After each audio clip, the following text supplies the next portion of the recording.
Hello dear students, good morning. Previous class में अपन ने विद्युत विभव के कंसेप्ट को समझा था और दो तीन तरीके से विद्युत विभव के कंसेप्ट को परिभाषित किया था अपन ने। दो बिंदुओं के बीच विभवांतर को लेकर अपन ने विभव को परिभाषित किया था और इसके लिए अपन ने किया गया था कि एक बिंदु को अपन ने अनंत पे मान लिया तो रिमेनिंग दूसरे बिंदु के लिए विभवांतर का मान अपने लिए निकल के आ गया था। चलो, एक तो अपन ने विद्युत क्षेत्र के द्वारा किए गए कार्य के ऋणात्मक मान के रूप में विद्युत विभव को परिभाषित किया था और एक बाह्य बल के द्वारा या बाह्य संसाधन के द्वारा किए गए कार्य के रेस्पेक्ट में विद्युत विभव को अपन ने परिभाषित किया था।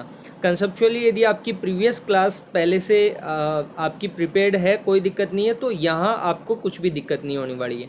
जो आज के टॉपिक्स है डिस्कस करने वाले, उनमें सबसे पहले अपन डिस्कस करेंगे विद्युत क्षेत्र से विद्युत विभव कैसे इवेल्युएट करेंगे। दूसरा, बिंदु आवेश के कारण विभव क्या होगा, किस तरीके से इसको भी इवेल्युएट करेंगे। और तीसरा है बहुल आवेश निकाय के कारण विभव क्या होता है, कितना होता है, कैसे इवेल्युएट करेंगे। इन तीन टॉपिक्स को आज की क्लास के लिए डिस्कस करेंगे अपन, ठीक है। ओके,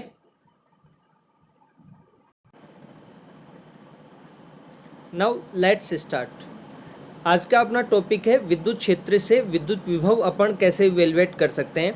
तो आइए पहले डायग्राम को समझते हैं, निकाय कैसा बनाएंगे उस निकाय को समझते हैं अपन। आपको एक असमान विद्युत क्षेत्र दे रखा है। क्या दे रखा है? असमान विद्युत क्षेत्र। ये आपका इस तरीके से ये आपका विद्युत क्षेत्र दे रखा है। विद्युत क्षेत्र का परिमाण अलग अलग बिंदुओं पर अलग अलग है, दिशा अलग अलग बिंदुओं पर अलग अलग है। That's why we can say this is non uniform electric field. असमान विद्युत क्षेत्र है ये, ठीक है। इस असमान विद्युत क्षेत्र में अपन ने क्या कर रखा है कि एक आवेश है, बिंदुवत आवेश Q0, जिसको अपन परीक्षण आवेश कहते आए हैं। इस परीक्षण आवेश Q0 को अपन क्या करेंगे, एक बिंदु A से लेके और दूसरे बिंदु B तक अपन क्या करेंगे, विस्थापित करेंगे। अपन को देखो, निकाय को समझिए, कंसेप्ट को समझिए, क्या करना चाह रहे हैं अपन कि अपने पास एक असमान विद्युत क्षेत्र है, ठीक है। असमान विद्युत क्षेत्र को आपने ई सदिश के रूप में कहा है।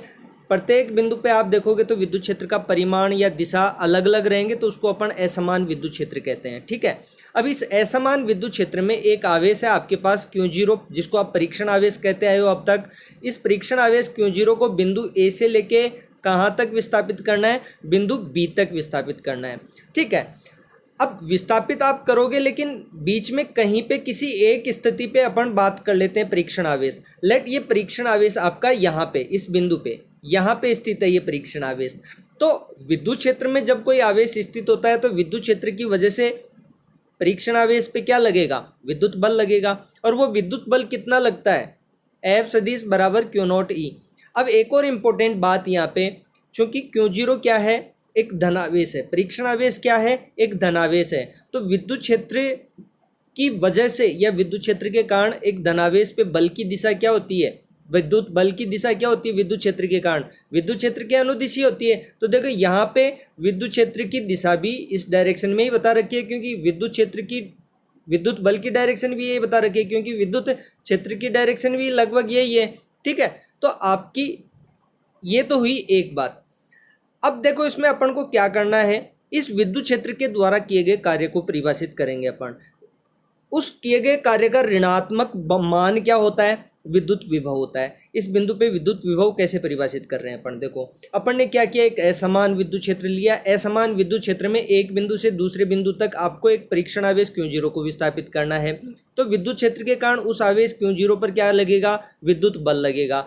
विद्युत बल है मतलब विद्युत क्षेत्र के कारण लगाया गया बल है, जिसकी वजह से इस आवेश में क्या होगा, विस्थापन होगा।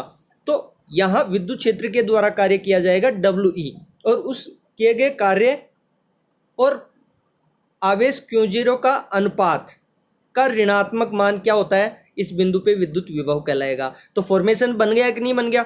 चलो इसको देखो डिफाइन करते हैं, शब्दों के रूप में वापस लेके आते हैं। जो मैंने आपको समझाया है ना, वही चीज यहाँ पे लिखी हुई है। कुछ भी नहीं है। लुक एट, माना एक धन परीक्षण आवेश Q0, धन परीक्षण आवेश Q0 क्षेत्र में दर्शाए वक्र पथ पर प्रारंभिक स्थिति A से अंतिम स्थिति तक जाता है, अंतिम स्थिति B तक जाता है। तो किसी अल्पांश dl सदिश के लिए एक हल्का सा अल्प विस्थापित करेंगे। अल्पांश विस्थापन dl सदिश के लिए आवेश पर कार्यकारी विद्युत बल Fe बराबर क्या होगा, Q0 E सदिश होगा। यही तो मैंने आपको बताया, जहां E सदिश अल्पांश की स्थिति पर विद्युत क्षेत्र की तीव्रता है। इस अल्पांश के लिए विद्युत बल द्वारा आवेश पर किया गया कार्य अपन कैसे परिभाषित करेंगे, किया गया कार्य अपन कैसे परिभाषित करेंगे, इस तरीके से परिभाषित करेंगे।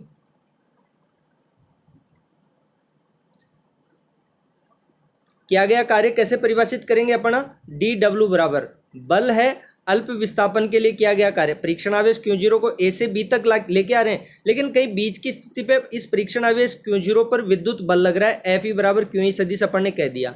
अब इसकी वजह से विस्थापन कितना हो रहा है, लेट अल्प विस्थापन हो रहा है dl सदिश। तो इसके लिए अपन ने F सदिश डॉट dl सदिश किया गया अल्प कार्य अपन ने कैलकुलेट कर लिया विद्युत क्षेत्र के द्वारा। तो यहाँ पे इसका मान रख दिया, dl सदिश वैसा का वैसा है और F सदिश का मान रख दिया। तो Q0, अब देखो Q0 आवेश तो अदिश होता है, विद्युत क्षेत्र और dl सदिश के बीच में अदिश गुणनफल रहेगा, कोई दिक्कत नहीं है। इस कारण बिंदु A से B तक जाने में आवेश पर विद्युत क्षेत्र द्वारा, इस कारण बिंदु A से B तक यदि परीक्षण आवेश Q0 को लेके जाओगे तो इस विस्थापन में, कुल विस्थापन में किया गया कुल कार्य क्या होगा, आप समाकलन कर दो। विद्युत क्षेत्र द्वारा किया गया कार्य है, दैट्स वाई इसको क्या कहा है मैंने, WE का है, work done by electric field.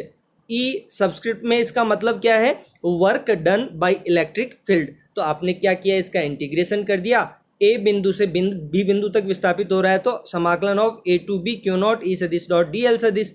Q0 आपका परीक्षण आवेश का परिमाण नियत है, कांस्टेंट है, तो ये बाहर आ गया।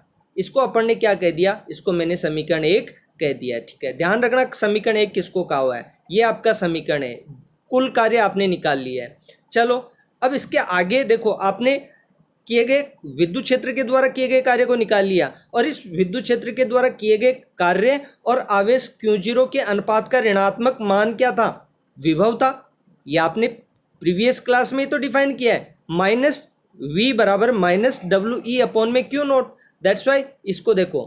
लेकिन बिंदु A व B के बीच विभवांतर क्या है, बिंदु A व B के बीच विभवांतर आप कैसे डिफाइन करोगे, VB माइनस VA। और विभवांतर के लिए आपने विद्युत क्षेत्र के द्वारा किया गया कार्य WE आपने कैलकुलेट किया, यहाँ पे कार्य क्या है, माइनस WE अपॉन में Q0। तो समीकरण 1 पीछे दिया है, समीकरण 2 ये हो गया, तो WE को रिप्लेस कर दो समीकरण 1 से। तो समीकरण 1 व 2 से VB माइनस VA क्या हो गया, Q0 माइनस तो है इसमें ऑलरेडी, WE का मान रखो, Q0 समाकलन of A to B E सदिश डॉट dl सदिश। तो यहाँ Q0 से Q0 क्या हो जाएगा, कट जाएगा, और दोनों बिंदुओं के बीच विभवांतर क्या निकल के आ जाएगा, समाकलन ऑफ माइनस चिन्ह रहेगा A टू B E सदिश डॉट dl सदिश, E सदिश डॉट dl सदिश। ये एक संबंध आपका निकल के आ गया विभवांतर और विद्युत क्षेत्र के बीच में। यहाँ पे E सदिश डॉट dl सदिश का ये क्या है, रेखा समाकलन, एक तरीके से इसको डिफाइन कर देंगे आगे, कोई दिक्कत नहीं है। यदि अपन बिंदु A को अपन क्या मान ले, अनंत मान ले, तो यदि बिंदु B को आप अनंत मान ले तो वो सिचुएशन और अपन अप्लाई कर सकते हैं। बाकी ये प्रोसेस केवल 2 स्टेप का ही है। आपने एक असमान विद्युत क्षेत्र लिया, उसमें एक आवेश Q0 को बिंदु A से B तक विस्थापित करना था। आपने विस्थापन में बीच की कहीं स्थिति के लिए आपने मान लिया कि Q0 पर जो बल लग रहा है वो क्या है, विद्युत बल Fe बराबर QE सदिश। दैट्स वाई उस विद्युत बल के कारण यदि आवेश Q0 को अल्प विस्थापित करता है विद्युत क्षेत्र dl सदिश, तो किया गया कार्य क्या होगा, dw बराबर F सदिश डॉट dl सदिश।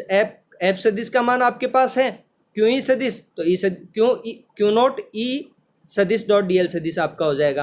कुछ भी नहीं है इसमें, कुछ भी नहीं है, 2 स्टेप। लेकिन दो बिंदुओं के बीच विभवांतर को यहाँ डिफाइन किया ही है अपन ने, तो दोनों से रिप्लेस कर दिया, Q0 से Q0 कट गया और ये फॉर्मेशन आपकी निकल के आ गई। प्रोसेस तो अपना खत्म हो गया, लेकिन इस पे छोटी छोटी एक दो स्टेप्स और हैं। यहाँ थोड़ा सा परिचय मैं आपको ई सदिश डॉट डी एल सदिश का समाकलन है इसका और देना चाहूँगा। यहाँ समीकरण अपन 3 में जो लास्ट में डिफाइन किया है अपन ने, इसको समीकरण 3 का है। देखो इसको थोड़ा सा डिफाइन कर देते हैं कि ये है क्या इस समीकरण के अंदर। दक्षिण पक्ष में मतलब आरएचएस में उपस्थित समाकलन विद्युत क्षेत्र का रेखा समाकलन। उपस्थित समाकलन क्या कहलाता है? विद्युत क्षेत्र का रेखा समाकलन। क्यों? क्योंकि ये रेखा या पथ का डिराइव कर रहा है ए से बी तक। समाकलन ऑफ ए टू बी मतलब ए से बी तक विस्थापित कर रहे हैं, तो उस पथ को डिनोट करता है। इसलिए इसको अपन क्या बोल रहे हैं? लाइन इंटीग्रल बोल रहे हैं विद्युत क्षेत्र का। विद्युत क्षेत्र का रेखा समाकलन बोल रहे हैं। रेखीय समाकलन से क्या तात्पर्य है कि समाकलन किसी पथ विशेष पर निर्भर नहीं करता है, क्योंकि विद्युत क्षेत्र या विद्युत बल क्या है? संरक्षीय है। अतः ए व बी के मध्य सभी पथों के लिए कार्य क्या होगा? अपन ने पहले जब विद्युत क्षेत्र को परिभाषित किया था, विद्युत क्षेत्र रेखाओं के गुण डिस्कस किए थे, उनमें मैंने बताया था आपको कि विद्युत क्षेत्र क्या होता है? संरक्षीय होता है। संरक्षीय होने का मतलब विद्युत क्षेत्र में एक बिंदु से दूसरे बिंदु तक यदि आप किसी आवेश को विस्थापित करते हो ना, तो उसमें कौन से पथ से आप विस्थापित करते हो उस पथ पर किया गया कार्य निर्भर नहीं करता। दैट्स व्हाई अपन कहते हैं विद्युत क्षेत्र क्या होता है? संरक्षीय होता है। ये भी तो बात यही कह रहा है कि ए व बी के मध्य सभी पथों के लिए कार्य क्या होगा? समान होगा, पथ पर निर्भर नहीं करता है। अतः सभी पथों के लिए रेखीय समाकलन भी समान होगा, अर्थात पथ पर आश्रित नहीं होगा। अतः समीकरण 3 के अनुसार विद्युत क्षेत्र में किन्हीं दो बिंदुओं ए व बी के मध्य विभवांतर क्या होगा? ए से बी तक ई सदिश डॉट डीएल सदिश के रेखीय समाकलन के ऋणात्मक मान के बराबर होता है। चलो यही बात समीकरण 3 जो है उसको डिफाइन किया हुआ है और कुछ नहीं है। थोड़ा सा आगे बढ़ते हैं और एक नया कंसेप्ट देखो क्या कहना चाह रहा हूं मैं, कि यदि विद्युत क्षेत्र डीएल सदिश के अनुदिश है, यहां पे यदि विद्युत क्षेत्र जो आपने ले रखा है विस्थापन, अब यहां पे विस्थापन देखो, वापस आता हूं मैं, सॉरी,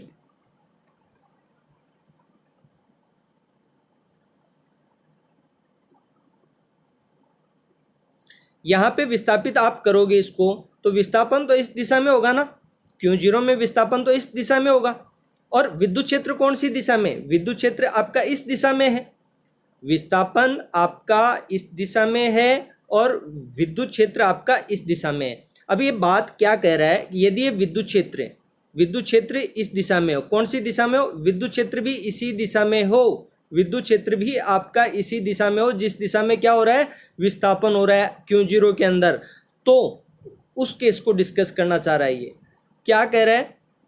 यदि विद्युत क्षेत्र डीएल सदिश के अनुदिश है तो समीकरण 3 का समाकलन क्या होगा? धनात्मक होगा। और विभवांतर क्या होगा? समाकलन धनात्मक होगा तो माइनस समाकलन है तो विभवांतर क्या होगा? ऋणात्मक होगा। मतलब वीबी क्या होगा? वीए से लेस देन होगा। इसका मतलब क्या है? विद्युत क्षेत्र के कारण कोई आवेश धनावेश है तो वो उच्च विभव से निम्न विभव की ओर गति करता है, जबकि ऋणावेश को विभव कैसे? निम्न विभव से उच्च विभव की ओर गति करवाता है। ध्यान रखना, विद्युत क्षेत्र की वजह से ये गति होती है Q0 की। विद्युत क्षेत्र की वजह से आपका Q0 गति करेगा, क्योंकि विद्युत क्षेत्र की वजह से उस पर विद्युत बल लगता है। बात समझ में आई? तो यदि धनावेश है आपका तो ये उच्च विभव से निम्न विभव वाले सिरे की ओर गति करेगा, धनावेश। और ऋणावेश की बात करें तो ऋणावेश निम्न विभव से उच्च विभव की ओर गति करेगा।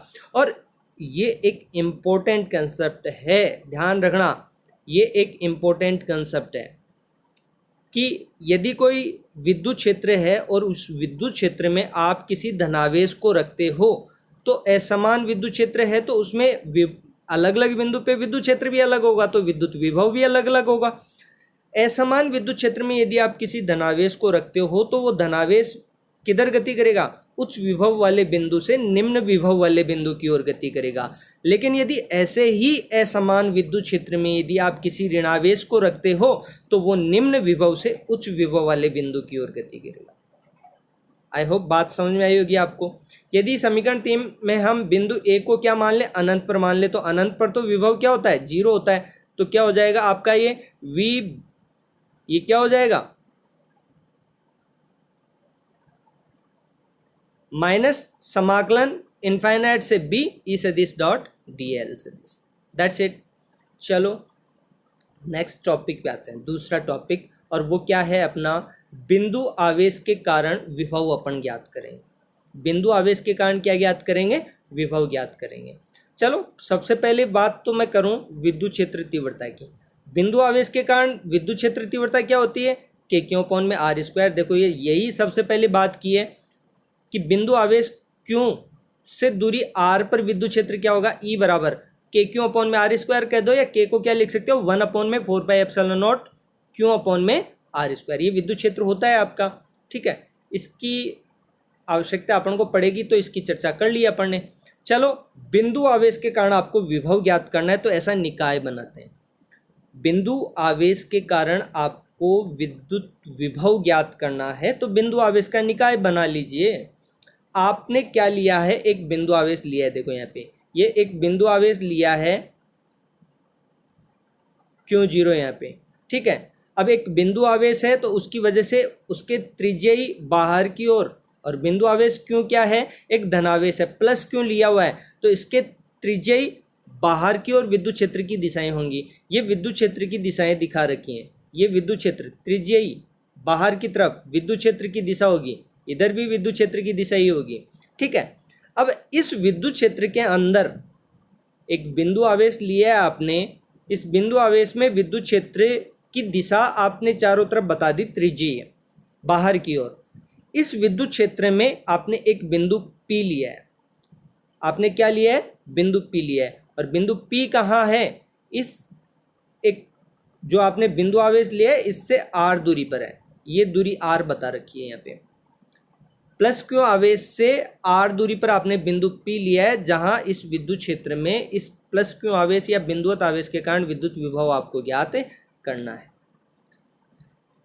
इसके लिए देखो करना क्या है, आपको कुछ भी नहीं करना, आपको यहाँ Q0 रखना है, बिंदु P पर क्या रखना है, आवेश Q0 रखना है, यहाँ बिंदु P पर आवेश Q0 रखना है, और इस Q0 को आपको विस्थापित करवाना है और कहाँ पहुँचाना है, अनंत पर पहुँचाना है। बिंदु P पर विभव चाहिए तो बिंदु P पर कोई आवेश रख दो आप Q0, और इसको बिंदु P से कहाँ विस्थापित करोगे, अनंत पर विस्थापित करोगे। अब यहाँ अनंत तक मतलब एक छोटा सा कंसेप्ट यहाँ पे और है कि जैसे जैसे बिंदु आवेश, क्योंकि देखो विद्युत क्षेत्र क्या है, दूरी के वर्ग के व्युत्क्रमानुपाती होता है, तो यहाँ पे विद्युत क्षेत्र क्या है, परिवर्ती है। जैसे जैसे बिंदु आवेश से दूरी बढ़ती जाएगी विद्युत क्षेत्र का परिमाण क्या होता जाएगा, घटता जाएगा। ग्राफ के द्वारा भी निर्भरता अपन ने देखी थी, जब विद्युत क्षेत्र ज्ञात किया था अपन ने बिंदु आवेश के कारण, इस तरीके से ग्राफ आया था। तो इसमें क्या था कि यहाँ पे विद्युत क्षेत्र की वजह से दूरी बढ़ने, विद्युत क्षेत्र जैसे जैसे बिंदु आवेश से दूरी बढ़ती है वैसे वैसे विद्युत क्षेत्र का परिमाण घटता है। कुल मिला के बात यह है, ये विद्युत क्षेत्र कैसा है, परिवर्ती विद्युत क्षेत्र है। और परिवर्ती विद्युत क्षेत्र के निकायों को सॉल्व करने के लिए 11th क्लास का कंसेप्ट है कि अपन जो भी विस्थापन करेंगे वो अल्पांश विस्थापन के रूप में करके, अल्पांश विस्थापन के लिए विद्युत क्षेत्र को आप एक समान मान सकते हो। तो यहाँ पे अल्प विस्थापन dl सदिश के लिए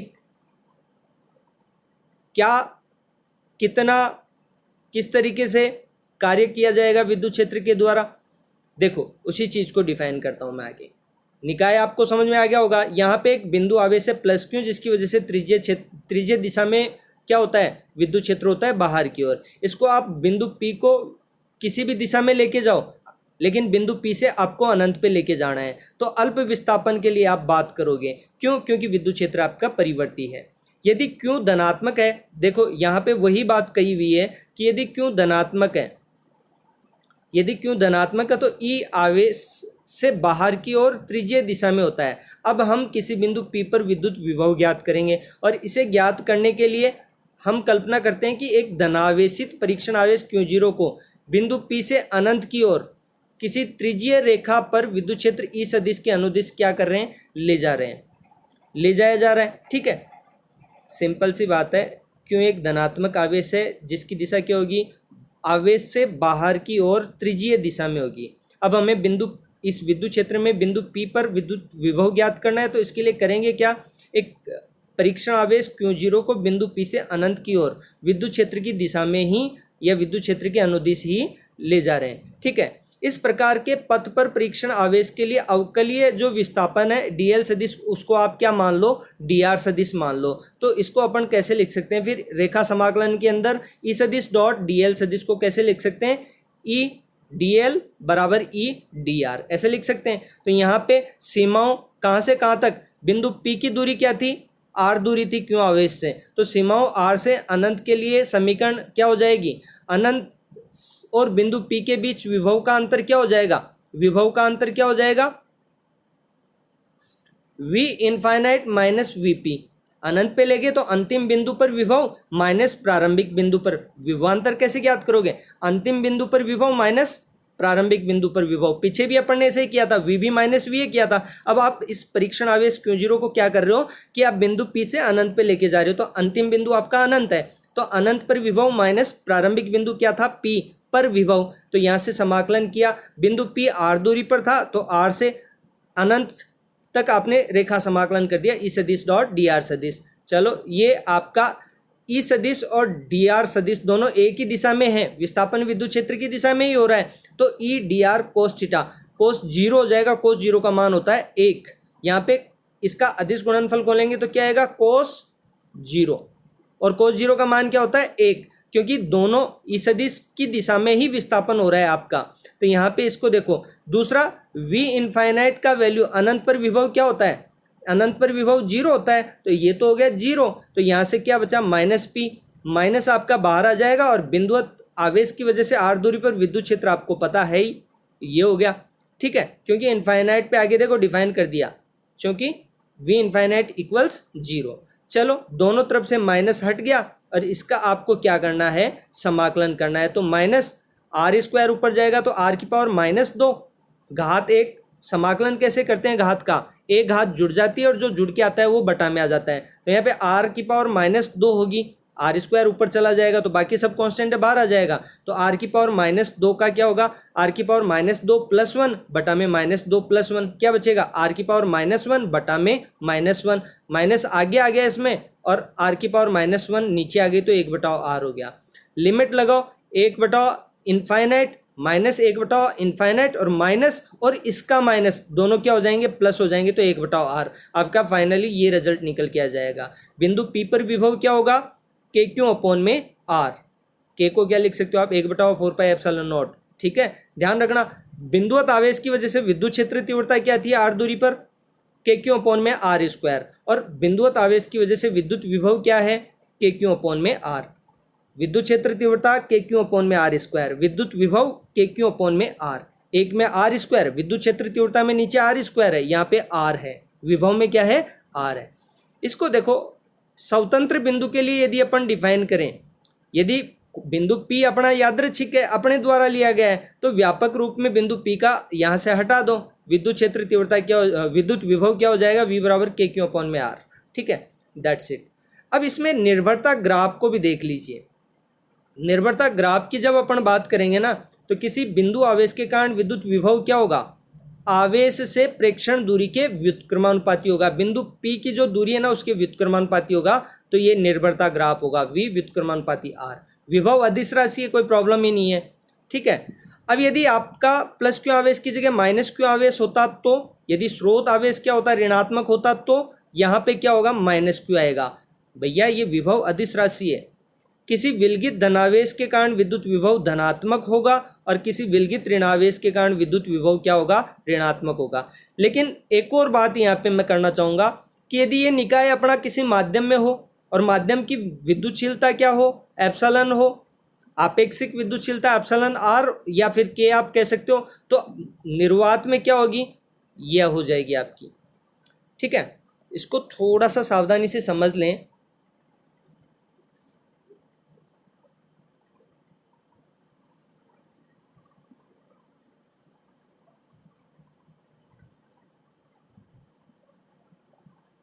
यहाँ पे ये एप्सिलॉन नोट नहीं आएगा भाई, ध्यान रखना, आपेक्षिक विद्युतशीलता यहाँ पे दे रखी है, एप्सिलॉन नोट एप्सिलॉन r।